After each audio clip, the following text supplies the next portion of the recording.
मैं आप सभी का यीशु मसीह के नाम से स्वागत करती हूँ। गुड न्यूज़ मिनिस्ट्रीज आपके लिए ये कार्यक्रम प्रस्तुत कर रहा है यीशु में आशा। अगर आपके जीवन में कोई आशा नहीं है तो मैं चाहती हूँ कि आप इस बात को समझें और इसे स्वीकार करें कि सिर्फ यीशु में ही आशा है। यीशु आशाहीन के लिए आशा है। मैं चाहती हूँ कि आप इस कार्यक्रम को एक बड़े उम्मीद के साथ देखें। मैं प्रार्थना करती हूँ कि ये कार्यक्रम आपके और आपके परिवार के लिए एक आशीष का कारण बनेगा। प्रभु आपको आशीष करे। My dear brothers and sisters, I greet you all in the mighty name of the Lord Jesus Christ. मेरे प्रिय भाई और बहनों, आप सभी का अभिवादन करते हैं इस यीशु मसीह के नाम में। The teachings of the Lord Jesus Christ is so powerful and it's so wonderful. परमेश्वर का कार्य बहुत ही सामर्थी और बहुत ही अद्भुत है। If you follow the teachings of the Lord Jesus Christ, you will have a peaceful life. अगर आप यीशु मसीह की शिक्षा के आधार पर चलते हैं तो जरूर आपको शांति होगी। In this world, we come across different types of people. हम इस दुनिया में कई लोगों से इस प्रकार मिलते हैं। We face lot of challenges and we face lot of troubles. हम अपने जीवन में कई ऐसे चुनौतियों का सामना करते हैं, कई ऐसे मुश्किलों का सामना करते हैं। We face lot of challenges and we face lot of stress. कई ऐसे चुनौतियों का हम सामना करते हैं और तकलीफों का भी। And Jesus, he said, you need to reconcile with one another. यीशु मसीह ने इस प्रकार कहा कि आप आपस में मेल मिलाप करें। He is challenging every believer to peace with everyone. यीशु मसीह चुनौती देता है हर एक को कि आप दूसरों के साथ शांति से बर्ताव करें। In this world, when we deal with people, we will have fights and we will have challenges. जब हम इस दुनिया में होते हैं तो कई बार चुनौतियां होती हैं और कई लोगों से इस प्रकार झड़प भी होती है। The word of the Lord says in Ephesians chapter 4 verse 1 to 3, with all lowliness and gentleness, with long suffering, bearing with one another in love, and trying to keep the unity of the Spirit in the bond of peace. इफिसी के पत्र 4 अध्याय उसका 1 से लेकर 3 में इस प्रकार कहता है, सारी दीनता नम्रता सहित धीरज धरकर प्रेम से एक दूसरे को सह लो और मेल के बंध में आत्मा की एकता रखने में यत्न करो। And the word of the Lord says, keep the unity of the Spirit in the bond of peace. और वहां पर वचन कहता है मेल के बंध में आत्मा की एकता रखने का यत्न करो। To maintain peace, you have to keep the unity of the Spirit. शांति बनाए रखने के लिए बहुत जरूरी है एकता का जो आत्मा। Jesus himself said, before he takes you to court, reconcile with him. यीशु खुद इस प्रकार कहा कि आपको न्यायालय के सामने पहुंचने से पहले आप मेल मिलाप कर लें। In Matthew chapter 5 verse 25, Jesus said, agree with your adversary quickly while you are on the way with him. Otherwise, he will deliver you to judges and judges will send you to prison. और यहाँ पर यीशु खुद कहता है मत्ती 5:25 में कि तू अपने मुद्दाई के साथ मार्ग ही में झटपट मेल मिलाप कर ले। अगर उस प्रकार नहीं होता तो हाकिम को सौंपा जाएगा और हाकिम तुझे सिपाही को सौंप दे और तू बंदीगृह में डाल दिया जाए। Jesus said, if you have any problem with your friends or neighbors or family members, Jesus says that agree with them quickly. यीशु मसीह यहाँ पर कहता है कि अगर किसी के साथ अपने मित्र या अपने पड़ोसी के साथ कुछ भी झड़प हुई है तो बहुत ही जल्दी उससे मेल मिलाप कर ले। Reconcile with him immediately.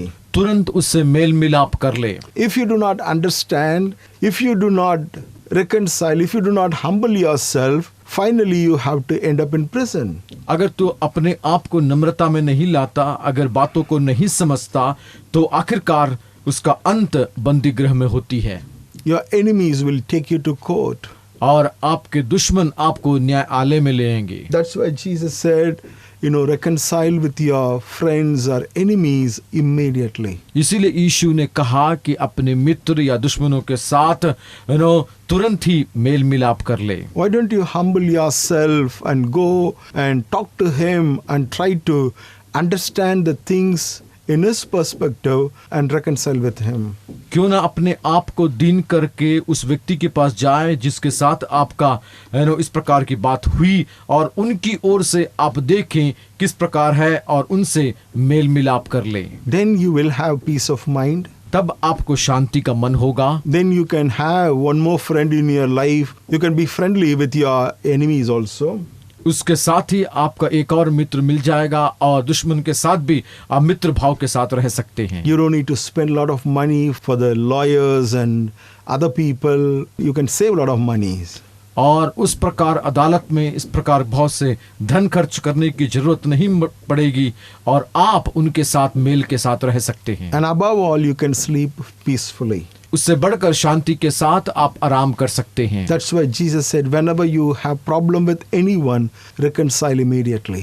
इसीलिए यीशु मसीह ने कहा, अगर किसी के साथ कुछ भी आपको है तो तुरंत आप मेल मिलाप कर लें। And if you obey the voice of the Lord Jesus Christ, I tell you, my dear brothers and sisters, you will have peace in your life and you will have peace in your family. इसलिए मेरे प्रियो, अगर आपको किसी के साथ कुछ है तो तुरंत आप मेल मिलाप कर लें। जरूर आपके साथ, आपके परिवार के साथ वो शांति और मेल बनी रहेगी। When you humble yourself, जब आप अपने आप को दीन करते हैं, God will bless you. निश्चय परमेश्वर आपको आशीष And देगा, there will be peace in your house. और आपके घर में शांति होगी।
Reconciliation is very, very important in our normal life. साधारण जीवन में मेल मिलाप करना बहुत ही जरूरी है। Jesus said, if you have any problem with anyone, you need to reconcile with them immediately. यीशु मसीह ने कहा, अगर आपको किसी के साथ कुछ भी बर्ताव है तो तुरंत मेल मिलाप कर लें। In Ephesians chapter 4 verse 26, Apostle Paul said, be angry, but do not sin. Do not let the sun go down on your wrath. प्रेरित पौलुस इफिसी के पत्र में इस प्रकार कहता है, क्रोध तो करो पर पाप मत करो, सूर्य अस्त होने तक तुम्हारा क्रोध ना रहे। Apostle Paul is giving a simple solution for a peaceful life. प्रेरित पौलुस एक साधारण से बात कहता है शांति बनाए रखने के लिए। Be angry and do not sin. क्रोध तो करो पर पाप मत करो। He says, even if you get angry, do not sin. अगर आप क्रोधित होते हैं तो भी पाप मत करने के लिए कहता है। Getting angry is just a feeling, but committing sin is the evil one. क्रोधित होना वो हमारा एक भावना होती है, मगर पाप करना वो एक बुरी बात है। And he says, even if you make mistake, immediately, the Bible says, Apostle Paul says in Ephesians, before the sun goes down, you have to come out of your wrath. इसीलिए पौलुस इफिसी के पत्र में कहता है, अगर किसी के साथ उस प्रकार का कोई गलत बात हुई तो सूर्य अस्त होने से पहले उस प्रकार मेल मिलाप में आ जाए। If you have problem with your family members, अगर आपको अपने परिवार के साथ कुछ समस्या है, if you have any problem with your friends or neighbors, the word of the Lord says, before the sun goes down, you have to go and reconcile with that person. अगर आपको कुछ समस्या है आपके मित्र के साथ या आपके पड़ोसी के साथ, सूर्य अस्त होने से पहले उस बात में आप मेल मिलाप कर लें। You cannot stay in anger till the end of your life. क्रोध के साथ, गुस्से के साथ या क्रोध के साथ जीवन भर आप रह नहीं सकते। You have to release the anger. आप उस क्रोध को छोड़ दें। You have to release your frustration, and before the sun goes down, you have to sit right yourself with that person. जो तनाव या दबाव में आप होते हैं उसको छोड़ दें। सूर्य अस्त होने से पहले उसमें मेल मिलाप कर लें और एक अच्छा जीवन व्यतीत करें, So that you will have a peaceful mind and you can sleep properly. उसके द्वारा शांति का एक मन आपको होगा और अच्छी नींद आप आराम कर सकते But हैं। if you keep that frustration in your heart, even as you sleep, your mind will continuously think about the same incident again and again, and next day morning you will get up with more anger, more frustration. अगर उस बुरे बात को याद करके अगर आप सोते हैं तो रात भर आप सोते होंगे, मगर आपका सोच उन्हीं बातों को सोचता रहेगा। अगली सुबह उससे भी बढ़कर क्रोध या दबाव के साथ आप उठेंगे। That's why Apostle Paul says, before the sun goes down, you have to reconcile with your enemies. इसीलिए पौलुस कहता है सूर्य अस्त होने से पहले अपने दुश्मनों से मेल मिलाप कर लें। Today I want you to take a decision that you will never keep your anger forever. एक निर्णय आप लेने पाए कि कभी आप अपना जीवन उस क्रोध के साथ ना होने If पाए। you are not able to forgive, if you are not able to calm down, I want you to seek the grace of God. अगर आप दूसरों को क्षमा नहीं कर पाते हैं तो मैं चाहता हूं आप यीशु के उस अनुग्रह को प्राप्त करें। Pray to God and ask Him, Lord, help me to forgive my friends and my enemies, O God. आप नहीं कर पाते हैं तो परमेश्वर से प्रार्थना करें, प्रभु तुम मुझे वो आत्मा दे ताकि मैं अपने मित्र को इस प्रकार क्षमा करूं। I want to be in peace with everyone. मैं शांति के साथ हर एक के साथ रहना चाहता Fill हूं। me with your peace, O God. तुम मुझे अपनी शांति से भर दे प्रभु। Give me your nature so that I can live in peace with everyone, O God. तेरे स्वभाव से तू मुझे भर दे ताकि एक शांति का जीवन में व्यतीत करने पाऊं। Surely the Lord will fill you with His love and He will make you as a man of peace. निश्चय वो आपको शांति से भरेगा और एक शांति के व्यक्ति के तौर पर आप आगे बढ़ेंगे। May God bless you. परमेश्वर आपको आशीष दे।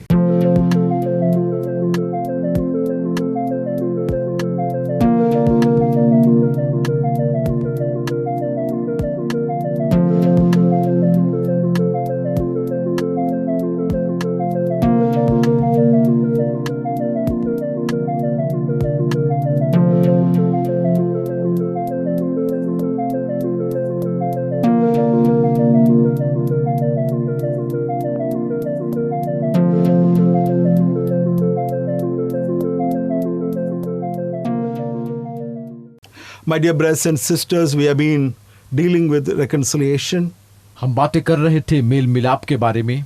If you have frustration or if you have any kind of trouble with your friend, the word of the Lord says you have to reconcile with them immediately. अगर आप कोई तनाव में हैं या उस प्रकार की बातों में हैं तो परमेश्वर का वचन कहता है आप मेल मिलाप कर लें। Apostle Paul also says that even before the sun goes down, you must come out of that anger. प्रेरित पौलुस भी उसी बात को कहता है, सूर्य अस्त होने से पहले उस क्रोध से आप बाहर आ जाएं। In Matthew chapter 5 verse 23, मत्ती 5:23 में इस प्रकार लिखा है, Jesus said, therefore, if you bring your gift or offering to the altar, and there you remember that your brother has something against you, Jesus said, keep your near the offering bag and go and reconcile with your brother, and then come back and offer your offerings. मत्ती 5:23 में इस प्रकार यीशु कहता है, यदि तू भेंट वेदी पर लाए और तू स्मरण करता है तेरे भाई के साथ तेरा कुछ विरोध है तो उस बात को वहां पर कहता है। And Jesus said, even before putting offering, if you remember that you have something against your brother, Jesus says, first you go and reconcile yourself with your brother, and then you give to God, then you offer. The Lord will accept your offerings. यीशु वहां पर कहता है, तू भेंट चढ़ाने के लिए वेदी पर आया है, उस समय तुझे स्मरण आया कुछ ऐसे बात अपने भाई के साथ, तो याद रख नो उस समय उसको क्षमा करके उसके बाद तू भेंट चढ़ाने के लिए कहता है। Because with frustration, your offering will never be accepted. उस प्रकार के तनाव या दबाव के साथ आप भेंट को चढ़ाते हैं, वो कभी ग्रहण योग्य नहीं If होगा। you give your offering with frustration, and your offering will never be accepted. उस प्रकार के वर्ताव के साथ अगर भेंट चढ़ाते हैं तो वो कभी अंगीकार नहीं किया जाएगा। You have to give to God with a peaceful mind, with a joyful heart. एक शांति मन और मेल के साथ आप परमेश्वर को भेंट चढ़ाएं। Even the word of the Lord says, before praying, you must reconcile, you must forgive those who trespass against you.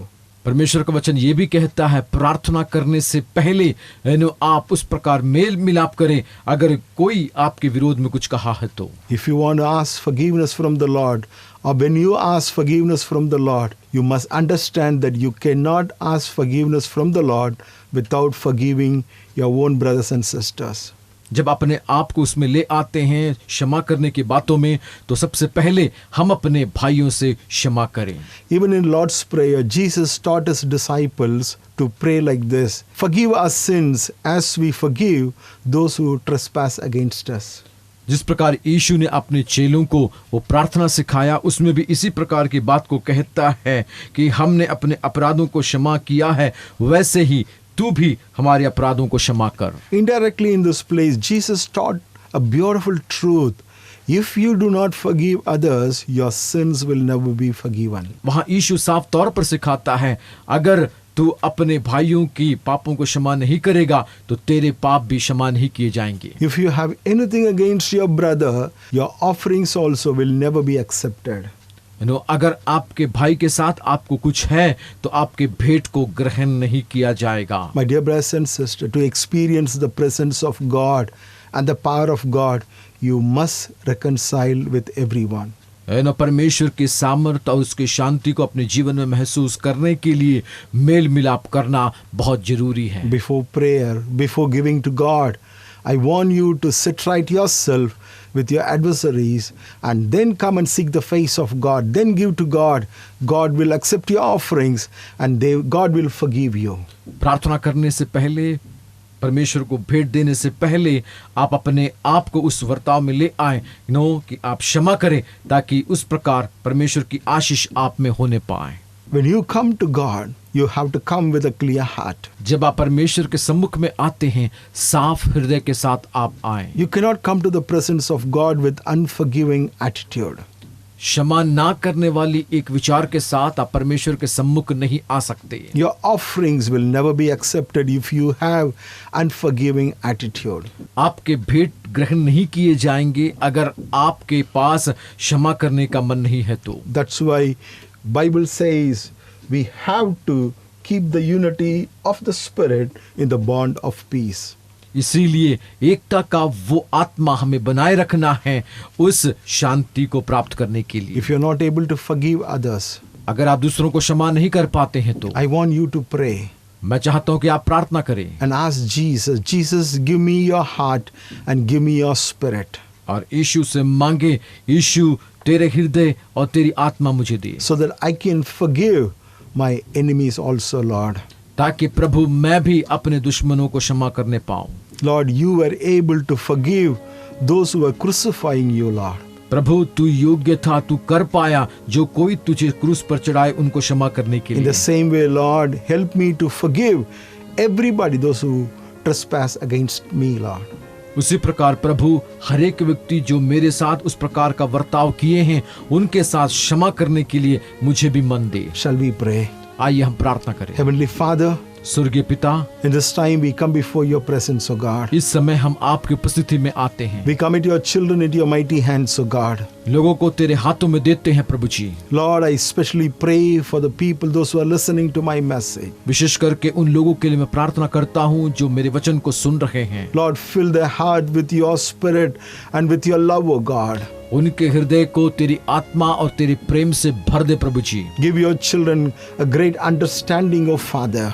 तेरे लोगों को एक अच्छी समझ दे दे प्रभु, so that they can forgive their enemies and they can reconcile with everyone, oh God. ताकि वो अपने दुश्मनों को क्षमा करने पाए और एक दूसरे के साथ मेल मिलाप में रहने पाए। Lord, in this time as they forgive their enemies, I pray that you would open the floodgates of heavens and shower your blessings upon them, oh God. जिस प्रकार इसी वक्त अपने दुश्मनों को वो क्षमा कर रहे हैं, होने पाए प्रभु स्वर्गीय भंडार खोलकर तेरी आशीष उन पर उंडेल दे प्रभु। Bless them, Lord Jesus. यीशु तू उन्हें आशीषों से भर दे। Let the heavens be open over the life of Father God. उनके ऊपर स्वर्ग का द्वार खुलने पाए प्रभु। Bless them and take care of them, oh God Jesus. उनको आशीषों से भर के उनका ख्याल कर प्रभु जी। Fill their heart with peace that passeth all understanding, oh God.